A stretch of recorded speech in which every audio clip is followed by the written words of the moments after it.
Aloha, wonderful to see you today. So, just the core basis of what we're talking about is each scale is either going to be 7 notes diatonically, with the 8th one being the same as the first, do, re, mi, fa, sol, la, ti, do.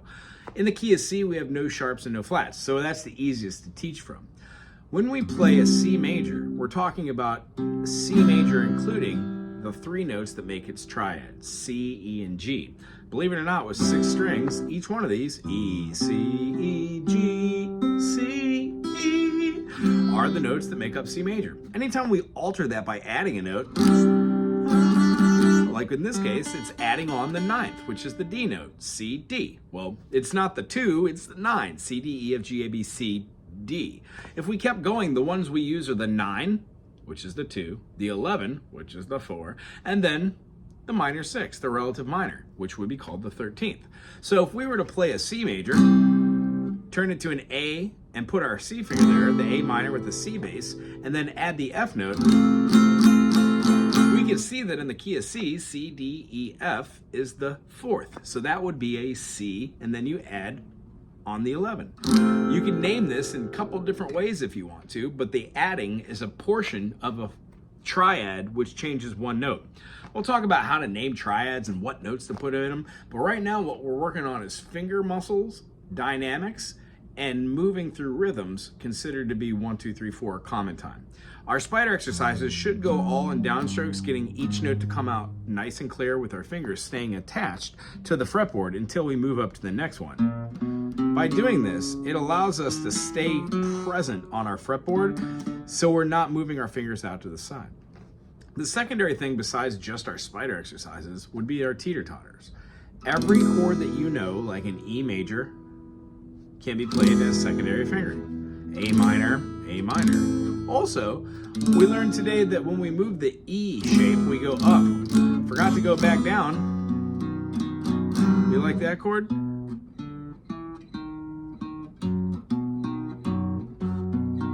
Great, isn't it? So when we have chords that are below, they're made out of the same shape. One of the takeaways is when we see a note that's here and a note here, like in a G major, that's a root and a third. That's a harmony. There's a harmony. They're everywhere. So what we do is we look for these all over the fretboard. E major, F major, F sharp. E major, F major, F sharp. This is a muscle exercise which allows you to start performing your bar chords quicker off the get-go, rather than forming a note, laying down fingers to get the prescribed notes you did. Like the last time I think we had a B minor. Well, the idea is you would lay down your bar chord and throw down your A minor shape. So what we're going to do is we're going to start seeing that as an A minor, B flat minor, D minor, C minor, C sharp minor, D minor. All these things just relatively move up and down depending. One of the really cool features about it that might have blown your mind, I didn't understand until I started seeing everything's in the key of C.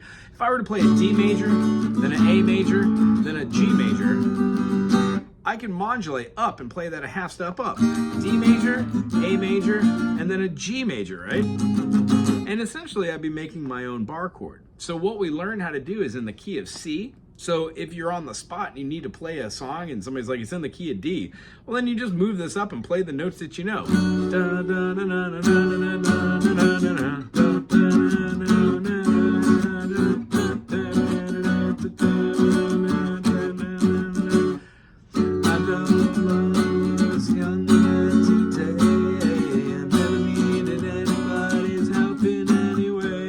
Well, if it's in C, we just go down.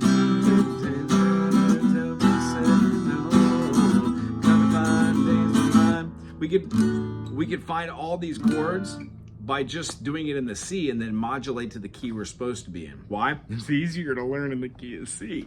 So any song that has a sharp or a flat, the idea is if you do it in C, you don't really have to talk about that, and then you move it to the key that you're in. Here's the kicker.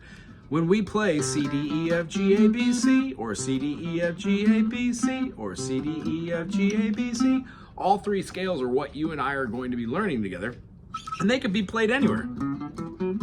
It just changes the name of the note. The reason why we want to get your fingers working on individual frets is that is actually the kind of way that I teach all of the different scales. You alluded to wanting to learn the pentatonics or get a little bit more fluid. The first thing to do is to view the E minor pentatonic being a spider exercise. Rather than being 1, 2, 3, 4, it's actually open 1, 2, 3. These notes. So G, A, B flat, B, C, D, D flat, E, F, G, G sharp, A sharp, B, C, C sharp, D, E, F, F sharp, G. These are all notes that can be considered the spider exercise or the exoskeleton for G major and its relative minor, G minor. G, A, B, C, D, E. So when we play these notes up in ascending order, we would have G, A, B, C, D, E, F sharp, G. G, A, B, C, D, E, F sharp, G. G, A, B, C, D, E, F sharp, G. No matter where you play it with those scales, they give you those tones. We're going to work on scales next week. I want to show you what the pentatonic looks like. If we play a G major pentatonic, we have G, A, B. We're going to skip the fourth, play the fifth, which is the D. We're going to play the A, which is going to be going up, or the E rather. So we have 1, 2, 3, 5, 6, 1. Then it repeats over.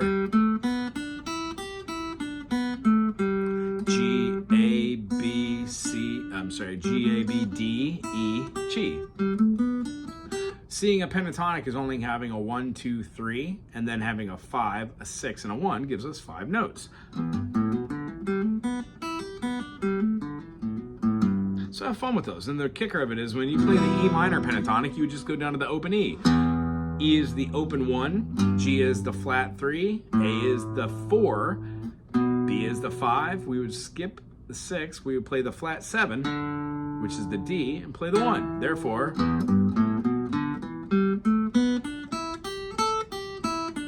if you go one note below and one note above that G, you get your E minor pentatonic.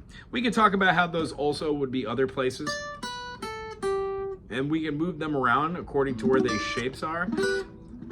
But that all starts from doing bar chords and seeing that the shapes we play up top for the E minor essentially is the A minor. So we learn the A minor pentatonics as well down here, then move them up. For this week, try and practice those strumming rhythm exercises of doing 1, 2, 3, 4 while moving your chords. If you can move your chords from the teeter-totters on quarters, you're doing a great job. If you need to do it on 1 and 2 and 3 and 4, try and get these going on. And 3 and 4 and 1 and 2 and 3 and 4. As well as doing E major, F major.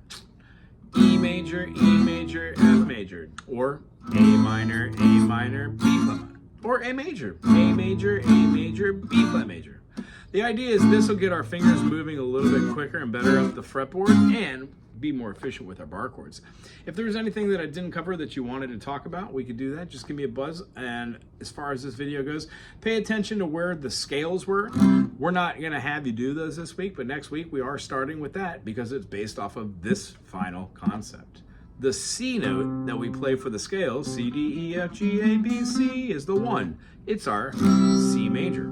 When we go to the open D for the next note, we're going to be moving our scale preferences up and then using the D note here. You can either play what looks like a D flat augmented, and then put a pinky on the D note, which gives you a D minor. It just changes the way the air hears it. Or you can just work it from your C major, move your 1 finger and your 2 finger over horizontally, so you would achieve an F note, and you would achieve your, E note, and then you're gonna take your pinky and put it here and get rid of your 3rd finger, ring finger, or just use that finger just the same way you were. I don't want to break anything if it's not broken, but I want you to be able to move between C major and D minor efficiently. And then after D minor, move to E minor. Remember, with your D minor here, you could also put your F note.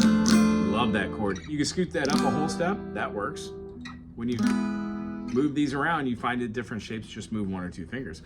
C major, D minor, E minor. After an E minor, we have an F major. That's why that bar chord, watch my fingering. So I'm going from the E minor here, moving a finger up, and then placing down my E major. Boop, boop. Very convenient. Bar chord at the same time. One felt swoop. Boom. Moving that up gets a G, or we can play the G that we know and love. When we play an A minor, we can play with any fingering, but I choose this one. And then our chord of the week is going to be either a G7, which exhibits the same thing as a B diminished, C major, D minor, E minor, F major, G major, A minor, G7, C. Or, in lieu of that, here's what the two shapes look like. Here's the one I use, B, F, up top for a D, and then the note in between, put the pinky. This should look like a D major with a B bass. At least the shape, you know, the triangle. Don't play the outside notes, and we get, and then it resolves to C. As I said, G7 works fine. For next week, have the C for C major, D for D minor, E for E minor, F for F major, G for G major, A for A minor, B for B diminished, and then C again. It was wonderful seeing you this week. See you next week. Aloha.